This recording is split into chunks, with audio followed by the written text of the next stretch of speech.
구독과 좋아요로 다산의 기운을 매일 가장 먼저 받아보세요. 평생을 누군가의 부모로, 누군가의 배우자로, 누군가의 직원으로 살아왔다.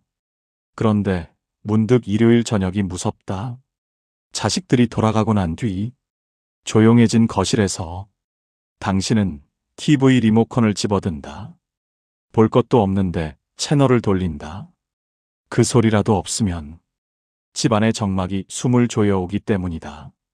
취미라도 가져볼까 싶어 이것저것 알아보지만 사람들과 어울리자니 돈이 들고 혼자 하자니 처량해 보인다. 이 나이에 뭘 새로 배워? 괜히 시작했다가 돈만 날리면 어쩌나.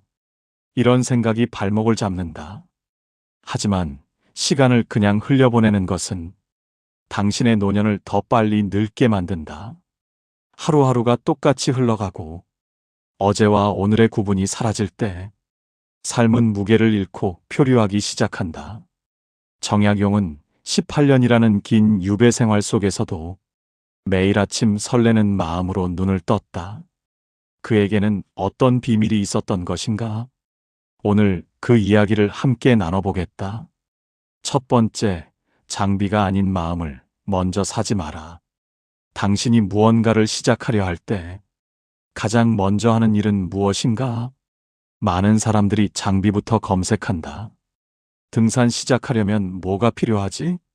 수채화 배우려면 어떤 물감이 좋지?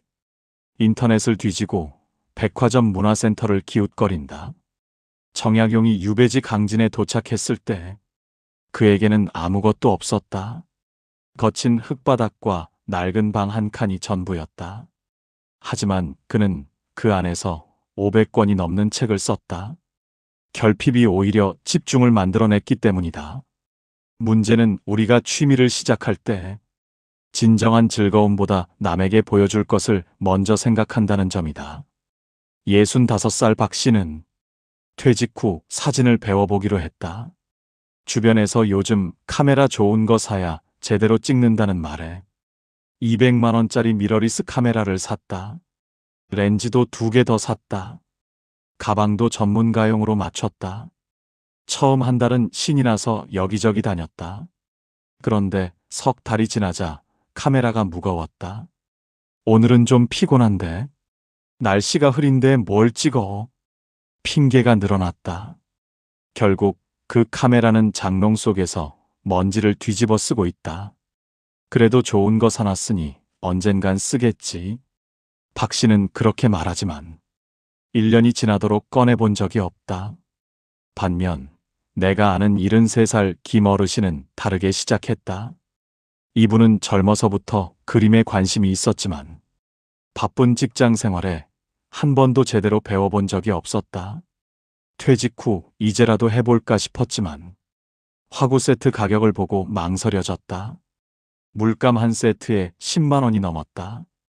그래서 이분은 다른 방법을 택했다. 연필 한 자루와 이면지 몇 장을 들고 동네 공원 벤치에 앉았다. 그리고 발밑에 있는 잡초를 그리기 시작했다. 처음엔 그냥 풀이었어요. 그런데 자세히 보니까 잎사귀 모양이 다 달라요. 어떤 건 톱니 모양이고 어떤 건 둥글고 매일 보던 풀인데 처음 보는 것 같더라고요. 이분은 1,000원도 들이지 않고 무한한 관찰의 기쁨을 발견했다. 지금은 동네 풀꽃 도감을 만들겠다며 매일 공원을 산책한다.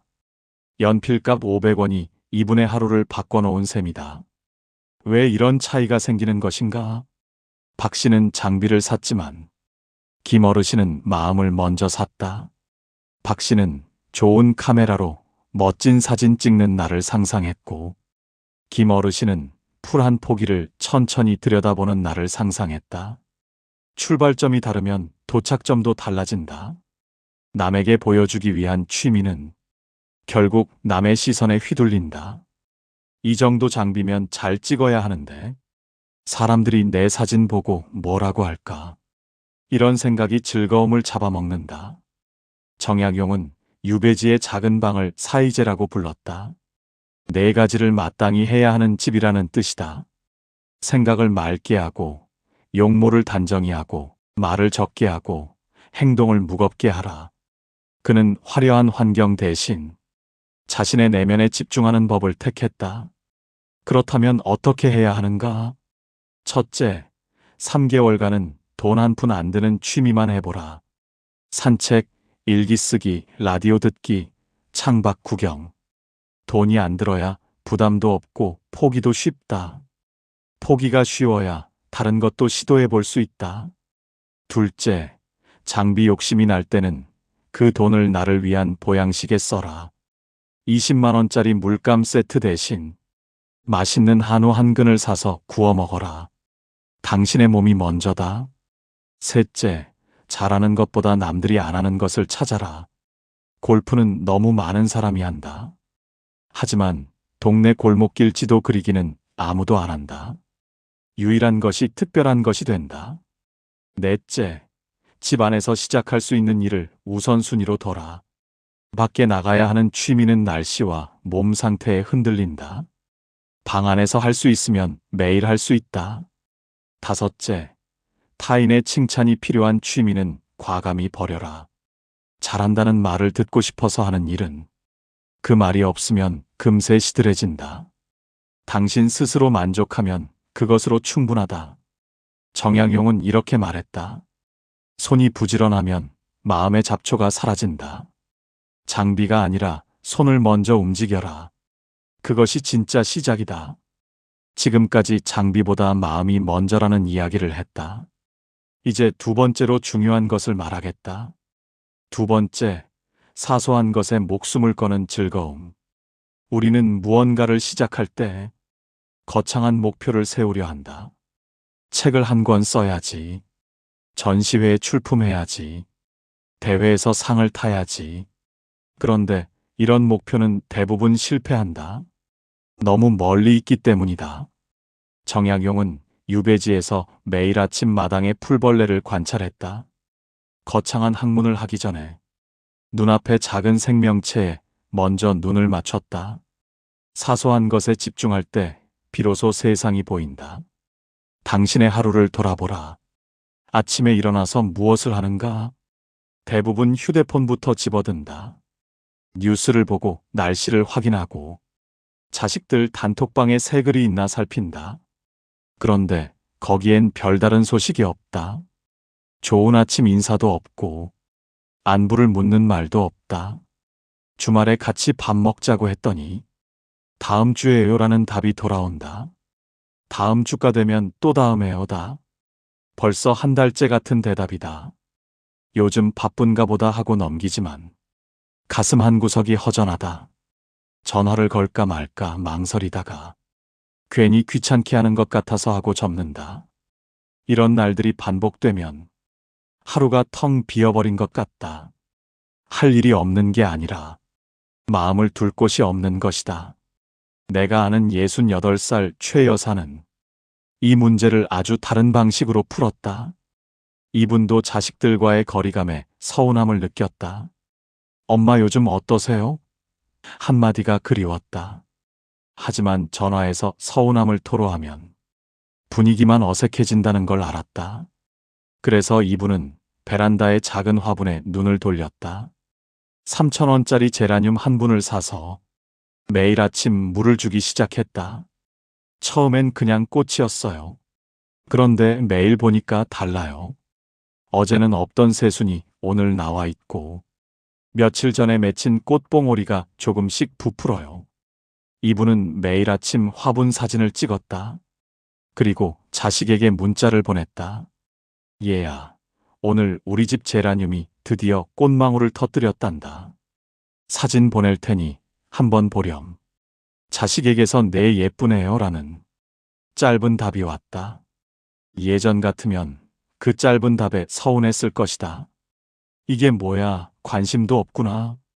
하지만 이제는 달랐다. 내가 예쁜 걸 받고 그걸 나눴으니 됐지. 자식의 반응에 기대를 걸지 않게 된 것이다. 내 행복의 주인이 내가 되는 순간이었다. 반면 71살 정 씨는 다른 선택을 했다. 이분도 자식들의 무관심에 상처를 받았다. 그래서 더 자주 연락했다. 요즘 왜 전화도 안 하니? 엄마 생각은 안 나니? 이런 말을 반복했다.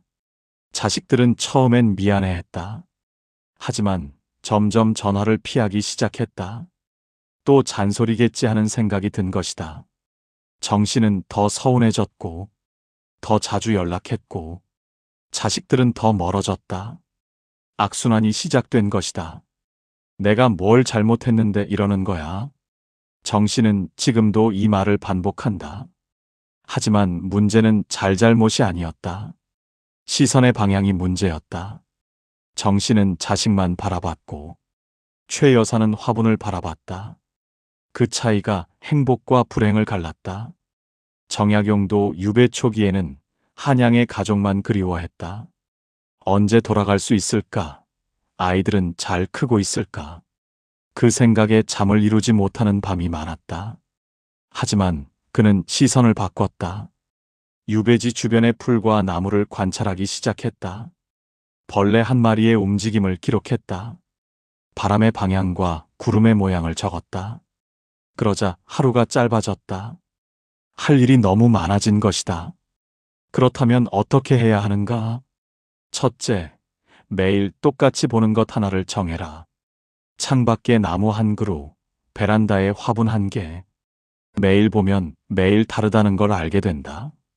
둘째, 변화를 기록해라. 사진을 찍든 글을 쓰든 어제와 오늘의 차이를 남겨라. 기록이 쌓이면 보람이 된다.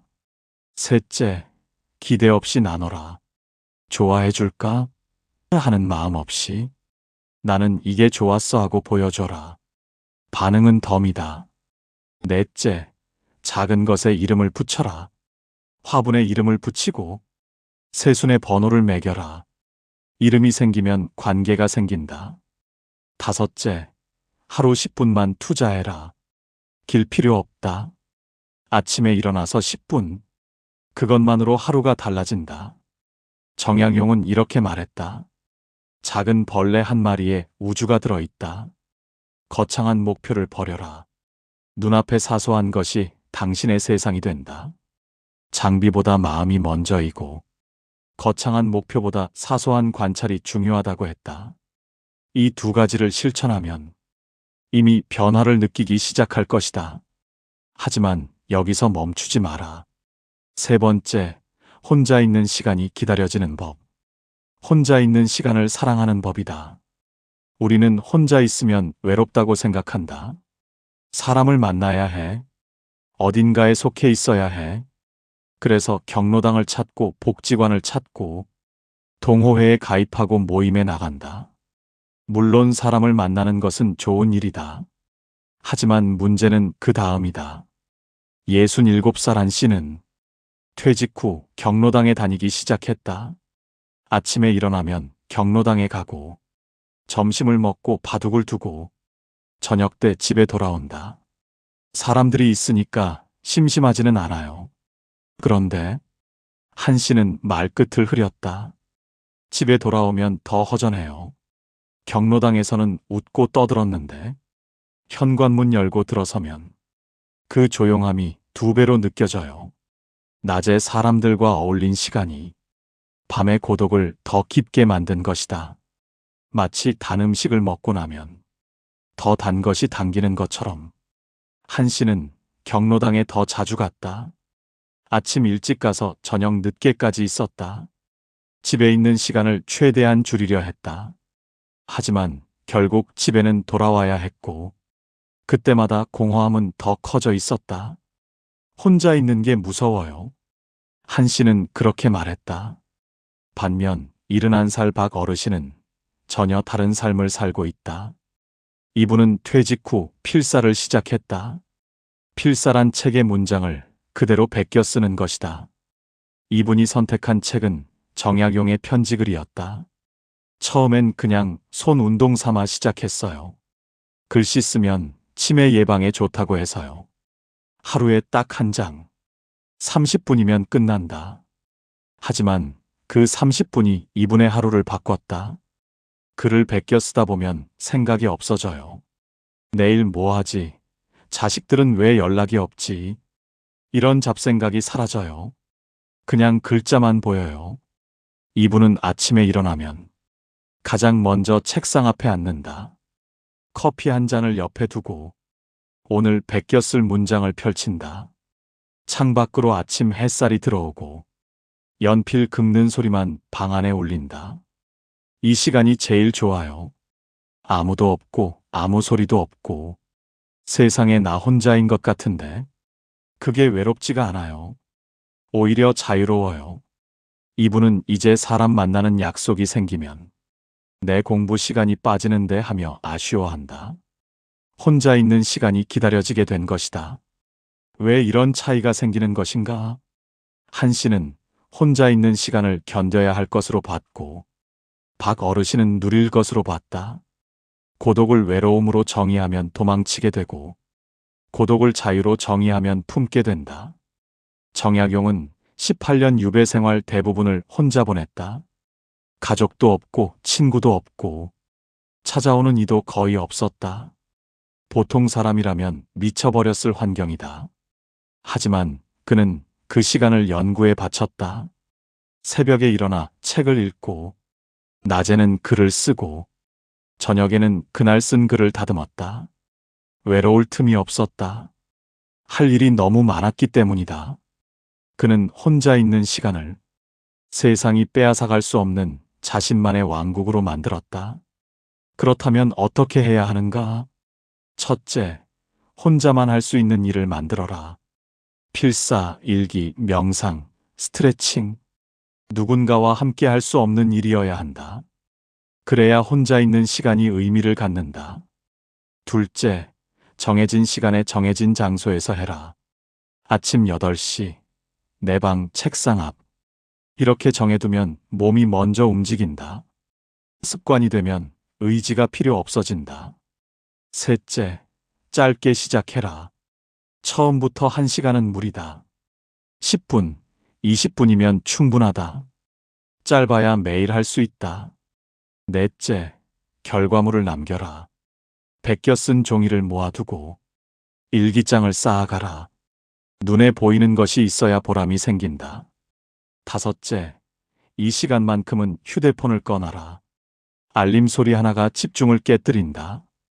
30분만이라도 세상과 단절해라.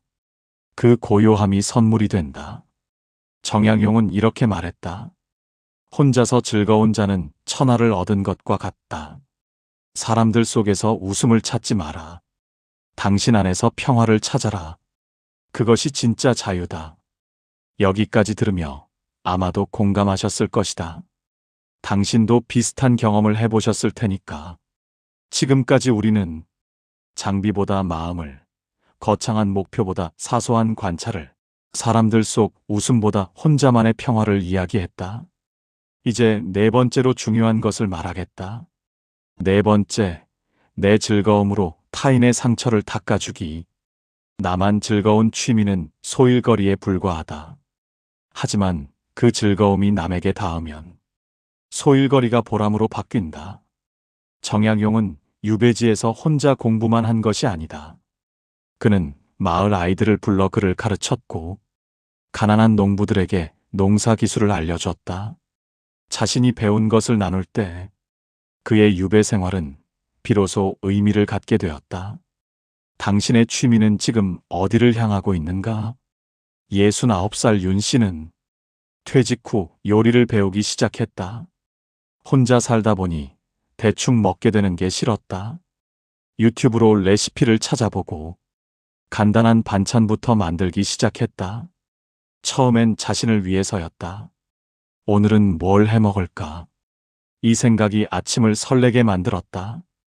그러던 어느 날 옆집 할머니가 기침을 하며 지나가는 걸 봤다. 76살 혼자 사시는 분이었다. 평소에 인사만 나누던 사이였다. 어르신, 감기 드셨어요? 응, 며칠째 기운이 없네. 윤 씨는 그날 저녁 뜨끈한 소고기 무국을 끓였다. 냄비째 들고 옆집 문을 두드렸다. 제가 국을 좀 끓였는데 혼자 먹기 많아서요. 나눠 드시면 안 될까요? 할머니는 처음엔 손사래를 쳤다. 아이고 이런 걸 왜. 하지만 윤 씨가 밀어붙이자 결국 받으셨다. 다음 날 할머니가 찾아왔다. 국이 너무 맛있더라고. 몸도 한결 나은 것 같아. 고마워요, 정말. 그 말 한마디에 윤 씨의 가슴이 뜨거워졌다. 자식에게서 듣기 어려운 진심 어린 감사였다. 윤 씨는 그 후로 일주일에 한 번씩 옆집 할머니에게 반찬을 갖다 드린다. 뭐 특별한 건 아니고 그냥 제가 해먹는 거예요. 그렇게 말하지만 할머니를 위해 조금 더 신경 써서 만든다. 요리가 이렇게 재미있는 줄 몰랐어요. 누가 먹어줄 사람이 있으니까 만드는 맛이 나요. 윤 씨의 취미는 자기 배를 채우는 일에서 남의 마음을 채우는 일로 바뀌었다. 반면 72살 송 씨는 다른 길을 걸었다. 이분도 퇴직 후 캘리그래피를 배웠다. 붓으로 예쁜 글씨를 쓰는 것이 재미있었다. 실력이 꽤 늘어서 주변에서 칭찬도 많이 들었다. 송 씨는 작품을 만들어 자식들 단톡방에 올렸다. 아빠가 쓴 거야. 어때? 처음엔 우와 멋있어요 하는 반응이 왔다. 하지만 2번, 3번 올리자 반응이 시들해졌다.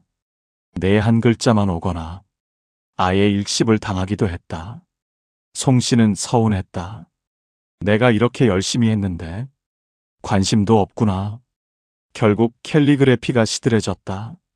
아무도 알아주지 않는데 뭐하러 하나 싶었다. 붓은 서랍 속으로 들어갔다. 윤 씨와 송 씨의 차이는 무엇인가? 윤 씨는 모르는 이웃에게 나눴고 송 씨는 가까운 가족에게 인정받으려 했다. 가족에게 인정받고 싶은 마음은 당연하다. 하지만 가족은 당신의 노력을 당연하게 여기기 쉽다. 오히려 낯선 이웃이 당신의 작은 친절에 진심으로 감동한다. 정약용이 유배지에서 가르친 아이들은 그의 자식이 아니었다. 마을의 가난한 농부 자녀들이었다. 하지만 그 아이들의 눈빛이 정약용에게 살아갈 이유를 줬다. 나눔의 대상은 가까운 사람일 필요가 없다. 그렇다면 어떻게 해야 하는가? 첫째, 가족 대신 이웃에게 먼저 나눠라. 반찬 한 그릇, 과일 몇 개. 모르는 사이일수록 감사가 진하다. 그 감사가 당신에게 힘이 된다. 둘째, 인정받으려 하지 마라. 어때요? 잘했죠? 하는 마음을 버려라. 그냥 드리는 거예요 하고 돌아서라. 기대가 없으면 실망도 없다. 셋째, 당신이 아는 것을 가르쳐라. 휴대폰 사용법, 앱 설치 방법. 당신에게 쉬운 것이 누군가에게는 어렵다. 가르치는 것이 가장 큰 나눔이다. 넷째, 작은 것부터 시작해라. 거창하게 봉사활동을 할 필요 없다. 엘리베이터에서 만난 이웃에게 인사 한마디. 그것도 나눔이다. 다섯째, 받는 사람의 반응에 연연하지 마라. 고맙습니다. 한마디 없어도 괜찮다. 당신이 나눈 그 자체가 이미 보람이다. 반응은 덤이다. 정약용은 이렇게 말했다. 나누는 즐거움은 마르지 않는 샘물이다. 당신의 취미가 당신 안에서만 머물면 그것은 고인물이 된다. 밖으로 흘러나갈 때 비로소 맑은 샘물이 된다. 지금까지 4가지를 이야기했다. 장비보다 마음을 먼저 사고 사소한 것에 집중하며 혼자 있는 시간을 사랑하고 즐거움을 나누라고 했다. 하지만 막상 시작하려면 막막할 수 있다. 그래서 뭘 어떻게 하라는 거야? 이런 생각이 들 것이다. 오늘은 구체적인 실천 방법을 알려드리겠다. 5번째, 나만의 심심파적 찾기 실천 가이드. 정약용이 유배지에서 실천했던 방법을 현대에 맞게 4단계로 정리했다. 정약용은 강진에 도착해서 가장 먼저 한 일이 있었다. 자신이 무엇을 할 수 있는지, 무엇을 하고 싶은지 목록을 만든 것이다. 그리고 하나씩 지워가며 진짜 자신에게 맞는 것을 찾았다. 당신도 이 방법을 따라해보라. 첫 번째 단계는 내면 청소다. 종이 한 장을 꺼내라. 그리고 내가 해보고 싶은 것을 20개 적어라. 거창할 필요 없다. 산책하기, 라디오 듣기, 화분 키우기. 이런 소소한 것도 좋다. 66살 오 씨는 이 과제를 받고 당황했다. 20개나요? 그렇게 많이 뭘 적어요? 하지만 막상 적기 시작하니 생각보다 많았다. 젊었을 때 기타 배우고 싶었는데 못 배웠어요. 그림도 그려보고 싶었고, 글도 써보고 싶었어요. 등산도 하고 싶고, 낚시도 해보고 싶고, 오 씨는 결국 25개를 적었다. 평생 미뤄뒀던 것들이 쏟아져 나온 것이다. 이렇게 하고 싶은 게 많았는데, 왜 지금까지 안 했을까요? 바빴기 때문이다. 생각할 여유가 없었기 때문이다. 하지만 이제는 시간이 있다. 두 번째 단계는 버리기다. 20개 목록을 다시 보라. 그 중에서 돈이 많이 드는 것을 지워라. 골프, 해외여행, 고급 카메라. 이런 것들은 과감히 지워라. 그 다음 남의 눈치가 보이는 것을 지워라. 이 나이에 이런 거 하면 웃기겠지. 이런 생각이 드는 것은 지워라. 남의 시선이 필요한 취미는 결국 남의 시선에 휘둘린다. 오 씨는 25개 중 15개를 지웠다. 기타는 악기값이 부담됐고, 등산은 무릎이 걱정됐고, 낚시는 장비가 너무 많이 필요했다. 남은 것은 10개였다. 산책, 일기 쓰기, 화분 키우기, 라디오 듣기, 신문 스크랩, 편지 쓰기, 요리, 스트레칭, 창밖 구경, 옛날 사진 정리.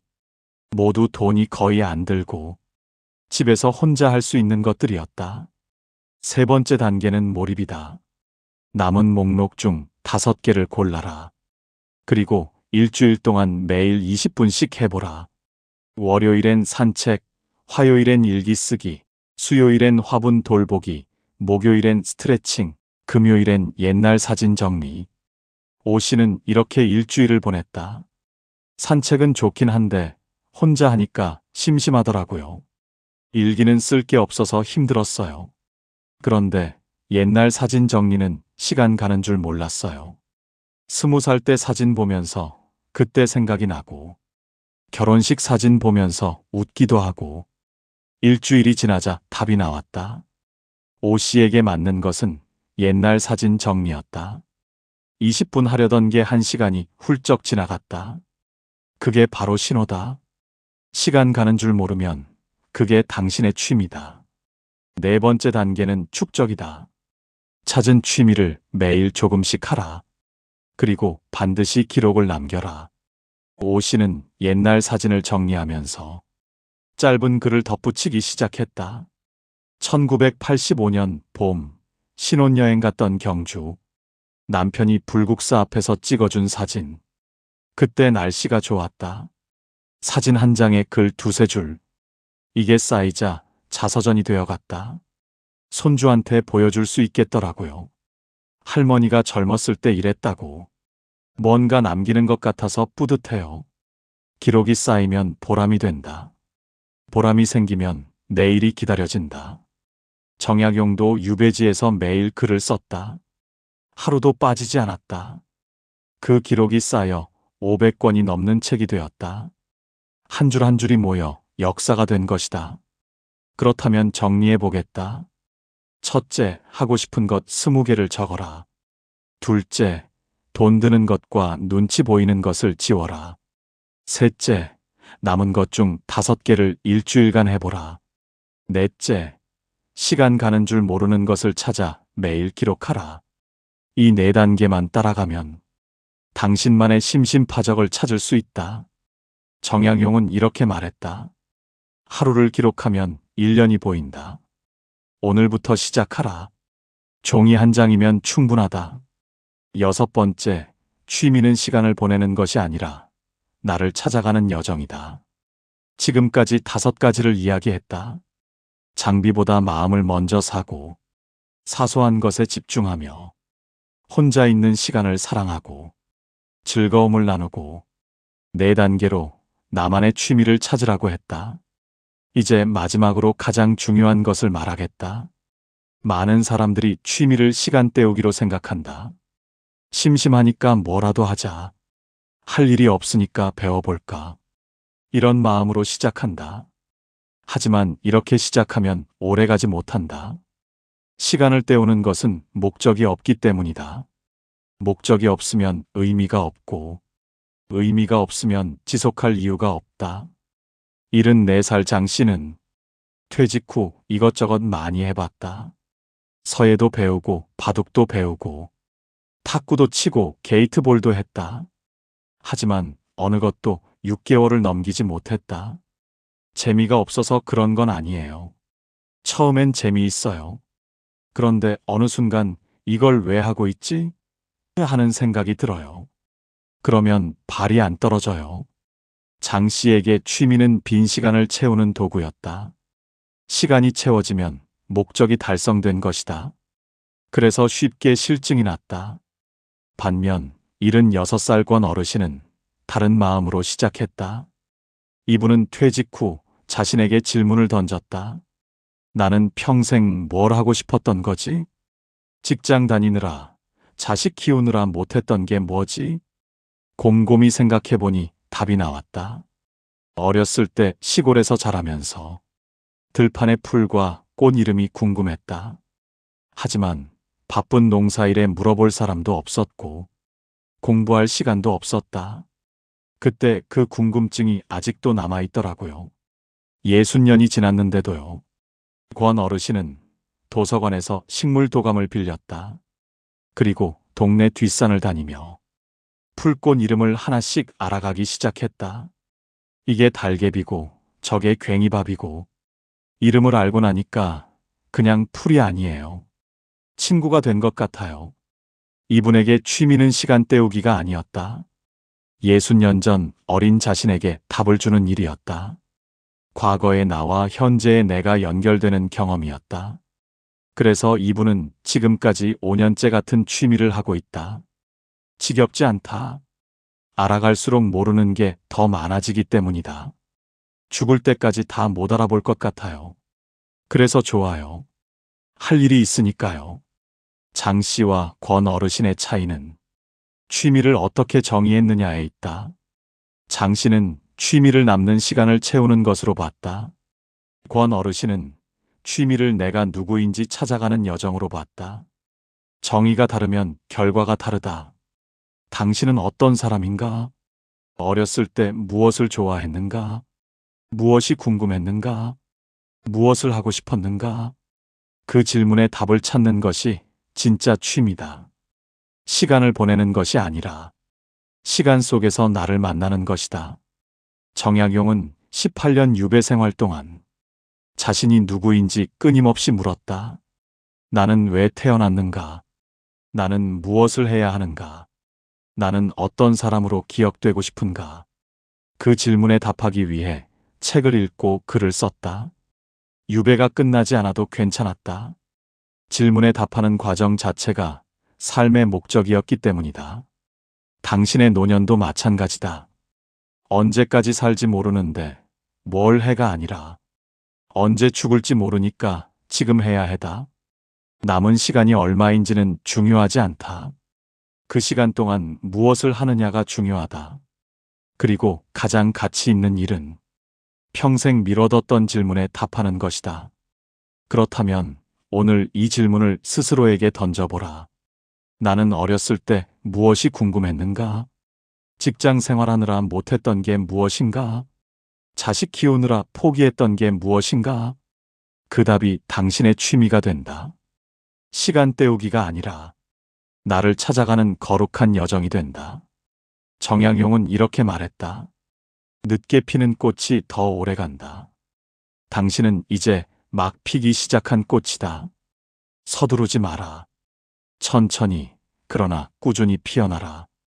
이제 당신은 노년의 취미에 대해 깊이 이해하게 되었다. 오늘 이야기한 6가지를 정리하겠다. 첫째, 장비가 아니라 마음을 먼저 사라. 둘째, 거창한 목표 대신 사소한 것에 집중하라. 셋째, 혼자 있는 시간을 자유로 만들어라. 넷째, 즐거움을 나누어 보람으로 바꿔라. 다섯째, 네 단계로 나만의 취미를 찾아라. 여섯째, 시간 때우기가 아니라 나를 찾는 여정으로 삼아라. 이 6가지만 기억해도 당신의 하루는 달라질 것이다. 지난 세월 당신은 정말 수고했다. 누군가의 자녀로, 배우자로, 부모로 자신보다 남을 먼저 챙기며 살아왔다. 새벽같이 일어나 밥을 짓고 밤늦게까지 일하고 아픈 것도 참으며 버텨왔다. 하지만 이제는 다르다. 이제는 당신 차례다. 당신만의 시간을 가질 자격이 있다. 당신만의 즐거움을 누릴 권리가 있다. 당신은 더 이상 누군가의 부속품이 아니다.